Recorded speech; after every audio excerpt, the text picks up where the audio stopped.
চায়ের সাথে রোজ রোজ বাজারের কেনা বিস্কুট খেতে ভালো না লাগলে আপনারা বাড়িতেই বানিয়ে নিতে পারেন দারুণ টেস্টি এবং খাস্তা মুচমুচে এই বিস্কুট। আর এই বিস্কুট বানানো খুবই সহজ। আর বন্ধুরা, একবার বেশি পরিমাণে বানিয়ে কোনো এয়ারটাইট কন্টেনারে রেখে আপনারা 1 মাসেরও বেশি খেতে পারবেন। নমস্কার বন্ধুরা, সর্বাণী রান্নাঘরে আপনাদের সবাইকে স্বাগত। বন্ধুরা, আজকে আমি আপনাদের সঙ্গে শেয়ার করব বাড়িতে কিভাবে দারুণ টেস্টি এবং খাস্তা মুচমুচে এই বিস্কুট বানাবেন তার রেসিপি। আশা করি বন্ধুরা আজকের এই বিস্কুটের রেসিপি আপনাদের ভীষণই ভালো লাগবে। আর ভালো লাগলে অবশ্যই একটা লাইক দেবেন। সেই সঙ্গে নতুন বন্ধুরা আমার চ্যানেলটিকে সাবস্ক্রাইব করে আমার পাশে থাকবেন। তাহলে চলুন বন্ধুরা, এই বিস্কুট তৈরির রেসিপিটা দেখে নেওয়া যাক। বিস্কুট তৈরি করার জন্য এখানে একটা ডিম নিয়েছি, আর এই ডিমটা ফ্রিজের মধ্যে ছিল, আমি 8 ঘন্টা আগে ফ্রিজ থেকে বার করে দিয়েছিলাম। সেই জন্যই বলছি বন্ধুরা, বিস্কুট বানানোর জন্য স্বাভাবিক তাপমাত্রায় থাকা ডিম নিয়ে বিস্কুটটা বানাতে হবে। এখন ডিমের মধ্যে দিয়ে দিচ্ছি সামান্য লবণ, আর নিয়েছি এই বাটির মাপ করে 1 বাটি চিনি। চিনিটা আমি গুঁড়ো করে নিয়েছি। চিনিটা আমি ডিমের মধ্যে দিয়ে দিলাম। এখন ডিমটাকে খুব সুন্দর করে ফেটিয়ে নিতে হবে। এমনভাবে ফেটিয়ে নিতে হবে যেন চিনিটা ডিমের সঙ্গে খুব সুন্দরভাবে মিশে যায়। আমি যেহেতু এখানে গুঁড়ো চিনি ব্যবহার করেছি, তাই এটা মিশতে খুব বেশি সময় লাগবে না।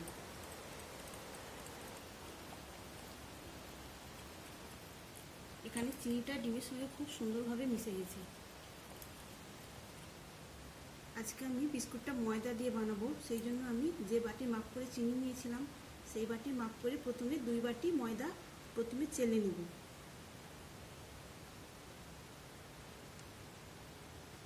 দুই বাটি ময়দা দিলাম, আর দিয়ে দিচ্ছি 4 চামচের 1 চামচ বেকিং পাউডার। ময়দাটা চেলে নেওয়ার আগে আমি এখন এর মধ্যে দিয়ে দেবো 3 টেবিল চামচ রিফাইন তেল।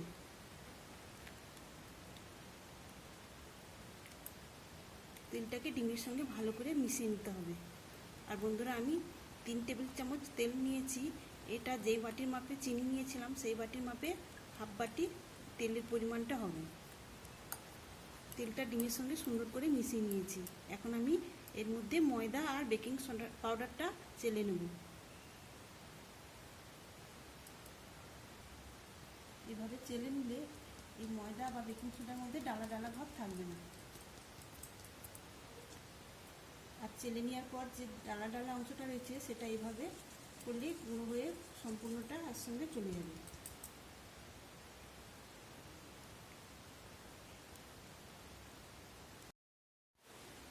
এখন ময়দাটা ডিমের সঙ্গে ভালো করে মিশিয়ে একটা ডো বানিয়ে নেব।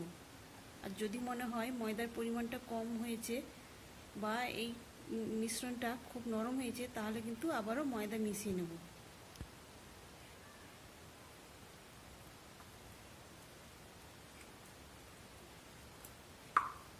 এখন হাত দিয়ে মেখে ডোটা বানিয়ে নেব। এখানে মনে হচ্ছে আর ময়দা মেশাতে হবে না, ঠিকঠাকভাবেই ডোটা তৈরি হবে। বিস্কুট তৈরি করার জন্য এখানে একটা পারফেক্ট ডো বানিয়ে নিয়েছি। আর আমি আজকে ময়দা দিয়ে বিস্কুটটা বানাবো, আপনারা চাইলে আটা দিয়েও বিস্কুটটা বানিয়ে নিতে পারেন। আর এই ডোটা বানাতে আমি যে বাটির মাপ করে চিনি নিয়েছিলাম 1 বাটি, সেই বাটির মাপে 2 বাটি ময়দা আর হাফ বাটি রিফাইন তেল এর মধ্যে দিয়েছি। এখন আমি এই ডোটা এক পাশে সরিয়ে রাখছি। সেই ফাঁকে আমি বিস্কুটগুলো আমি এই থালাতে বেক করব। সেই জন্য এই থালাতে আমি তেল ব্রাশ করে নিয়েছি। এখন আমি ময়দা ছড়িয়ে কোট করে নেব। থালাতে এই তেলের উপরে আমি সুন্দর করে ময়দা কোট করে নিয়েছি। এখন আমি এই ডোটা থেকে বিস্কুট তৈরি করে নেব। বিস্কুট তৈরি করার জন্য আমি হাতে তেল মেখে নিয়েছি। এবার অল্প অল্প ডো থেকে নিয়ে বিস্কুটগুলো তৈরি করব।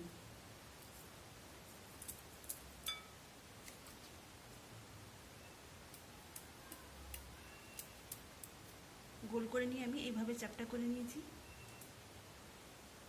এবার একটা ছুরির সাহায্যে আমি এইভাবে কেটে দেব।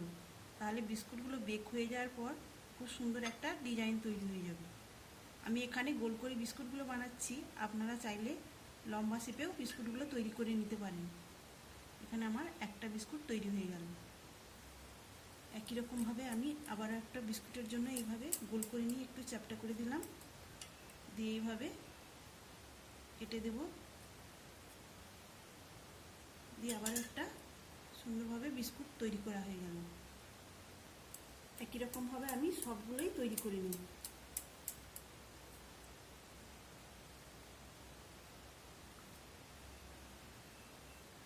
এখানে আমি সব বিস্কুটগুলোই তৈরি করে নিয়েছি। এখন এই বিস্কুটগুলোকে বেক করে নেব।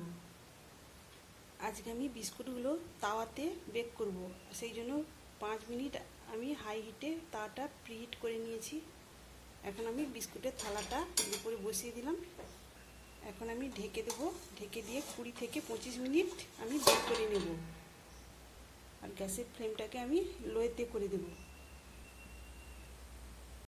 বিস্কুটগুলো আমি 25 মিনিট বেক করে নিয়েছি। আর দেখুন বন্ধুরা, এখানে বিস্কুটগুলো কত সুন্দরভাবে তৈরি হয়েছে আর কতটা ফুলে বড় হয়েছে।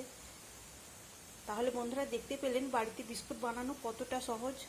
তাহলে বন্ধুরা আপনারা যদি এইভাবে বাড়িতে বিস্কুট বানিয়ে নিতে পারেন, তাহলে সবসময় চায়ের সাথে খাওয়ার জন্য আর বাজার থেকে বিস্কুট কিনে আনার দরকার পড়বে না। খুব সহজেই আপনারা বাড়িতে এই বিস্কুট বানিয়ে নিতে পারেন। আর একবার বানিয়ে আপনারা 1 মাস পর্যন্ত সংরক্ষণ করে রাখতে পারবেন। তাহলে বন্ধুরা আজকে আমার বানানো বিস্কুটের রেসিপি আপনাদের কেমন লাগলো অবশ্যই কমেন্ট করে জানাবেন। তাহলে বন্ধুরা আজকের মতো আসি। সবাই ভালো থাকবেন, সুস্থ থাকবেন। ধন্যবাদ।